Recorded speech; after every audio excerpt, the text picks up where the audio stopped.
Man, what's the funnest thing, best thing for you about going on the road to play a football game in the SEC? I think the best thing for us, well, I'll speak for myself. The best thing for me is definitely just the competitive factor. All odds against you. You know, everybody's real loud, rah rah. You know, all of that stuff, and you know, you get everybody's best shot. So for me, it's being able to handle all of that and still coming out on top. What's the strangest? I don't know, strange maybe a wrong description, but most interesting experience you've had going to an opposing state, like getting off the bus, running on the field for the first time. Anything particularly jump out at you? Just being called some funny names for sure. Okay. Cedrick, you guys are once again up for the Joe Moore Award for the best offensive line. What kind of progress have you seen from this group from the start of the season to where you all are now? In my opinion, I feel like we started off really strong the Oregon game. I feel like we kind of dropped off like maybe 2 or 3 weeks. But I feel like once we got towards SEC play, I think we've been really, really solid. And I think really what we've done a good job, in my opinion, is being really consistent. Especially in pass protection, I think we've been pretty consistent all year. So I just like the progression that the guys have and being consistent and building up. Cedrick, when you've got a freshman running back like Branson, is there anything you as an offensive lineman can teach him about pass protection, picking up blitzes and stuff, or is it just so different being a running back? I just try to let Coach McGee do his job. I try not to overstep. How have you seen Branson kind of get better in both in pass protection and running the ball throughout his freshman year? I think one thing he's done a really good job on over the season is learning how to practice. I think a lot of guys kind of come in and may not understand, you know, what our goal is in practice for Georgia, and I think he's done a tremendous job of having open ears, and just really taking in what the older guys are trying to give him. A lot of outsiders look at your situation, having clinched a spot in the SEC championship game, knowing Georgia could probably lose a game and still make the playoff, and say, how do these guys keep their edge? How do they stay hungry? So what is the secret sauce for that? Our goal every week is to win. Focus on each opponent each week, understand what their strengths are, how they'll try to attack us and win. That's our goal. Try to be as aggressive and, you know, uphold the standard of Georgia football. What do you anticipate in terms of the Kentucky defense? I don't know how many guys they got back from last year, but you played in that game. Maybe you can share with us. They have a few guys back, a few guys that played minutes last year. I think what they try to do is I think they are a lot like us in the sense of some of the formations and some of the defensive fronts that they were in. I think they do a tremendous job in striking and attacking and holding the point. I think on defense they play really fast. They have a lot of young, talented guys. So we look forward to the challenge. I think it's going to be a great game in their house. So we look forward to going out and competing. So, did you hear from a lot of your New Orleans friends about LSU, Georgia? I know it's. I've been blocking calls. I ain't gonna lie to you. Blocking calls. I'll talk to you later. Back your time in New Orleans, going to Warren Eatonton High School, is that right? Warren Easton. Warren Easton. You were on the QB1 show, or at least the quarterback was. How did that prepare you for what you've come here and all the cameras that are always on you here at Georgia? That's a good question. Well, then, you know, the cameras weren't on me. They were on him, following him to his house. So it was definitely a sigh of relief then to, you know, have that freedom to just be a kid. But honestly, I think it's something that God has, you know, blessed me with, and ability to just go in front of people and just talk to the person and not necessarily the camera. Kirby was saying that Damaris is back getting, you know, regular reps. You know. Can you repeat that? Yeah, Coach Mark was saying that Damaris Mims is back getting, you know, regular reps with in practice and everything. Getting him back, what's that going to make for the offensive line? I think it's tremendous for us. It allows us a lot of flexibility. Allows guys to get breathers. Allows guys to be fresh. It cuts back snaps from certain guys. So I think it gives us a lot of flexibility, and it allows guys to roll in and out and be, you know, as productive as possible. Cedrick, it seemed like in that Mississippi State game, kind of hard to find running room in that first half. And then you guys got it going.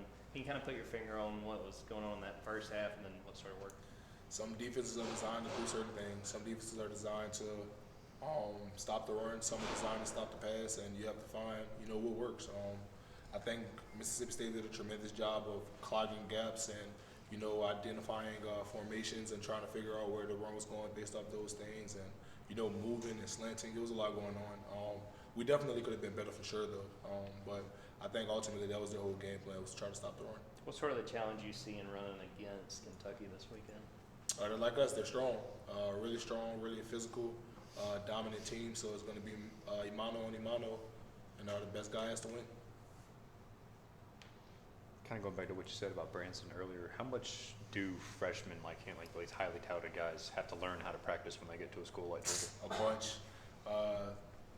You go a lot of days where, you feel like the world is, on top of you and, you can't do things right. Honestly, a lot of times you're probably losing and getting your butt kicked a lot in practice. But I think that's all a part of the experience at Georgia. You learn how to humble yourself quickly and understand that everybody's good. You have to do other things other than what God has given you. So I definitely think he's not the only person that has went through those processes, but I think he's done a tremendous job in adapting to what Georgia has given him, because every time he gets in the game, he makes the most of it, even in practice. Cedric, what were some of your personal challenges? And from the front, you've always been a pretty confident guy dealing with us, but there had to be a time when you were younger, when you were going up against guys like Wyatt and Davis. I mean, can you share some of that background of what you went through to get to where you're at? So honestly, I can say my freshman year, my biggest problem with JD was just strength. He was a lot stronger than me, and I had to figure out ways how to work around that. So if a guy's stronger than you, how can you beat him? Can you use your feet? Can you use your quickness? Can you stop him with an initial punch? Can you? Sometimes you may have to pop his face mask. There's different things that you have to do in order to get the job done. And that was the thing for me. It was figuring out, how can I compete with these guys, even though if I'm not the strongest? I don't have 4 years in the program to just lift the weights. So how can I go out there and compete with this guy? For me, though, that was never why I lost my confidence. It wasn't with going against other guys, because I felt like I was able to compete, especially with those guys that lifted me. And I think that's a key part of Georgia, is the connection piece. Those guys told me from day one that I would be able to compete on this level. So that was never really a problem for me. I think my biggest thing was coming in, just understanding that just because you're not playing doesn't mean that you aren't ready. Cedric, have you ever had any interaction with David Andrews or Ben Jones? Have you watched them? Personally, no. I do know who they are. I have tremendous respect for them and what they've done for our university, but I've never had the opportunity to have a conversation with them. Do you watch them knowing that they played center here?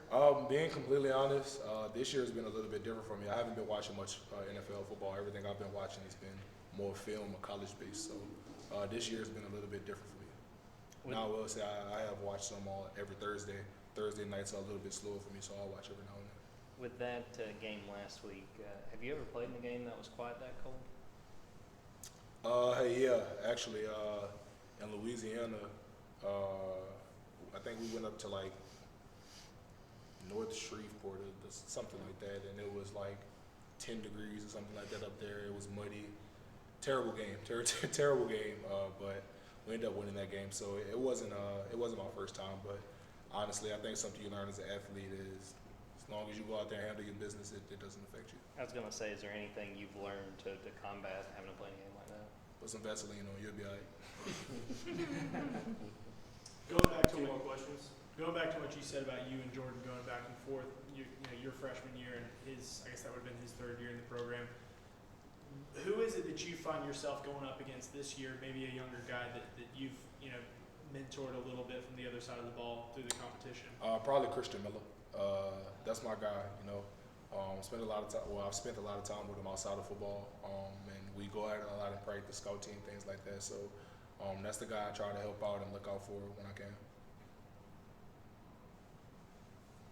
More questions? Cedric, how would you evaluate your game this year, 10 games in terms of what kind of improvement have you seen when you evaluate yourself? That is a tough question, and I'll say that's a tough question because honestly, my focus hasn't been on myself. It's been how can I lead the guys, how can I lead the team, how can I lead this unit.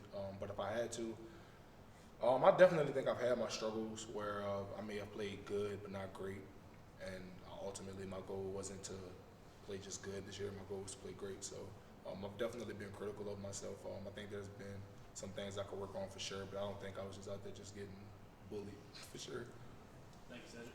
Thanks. Y'all have a blessed night.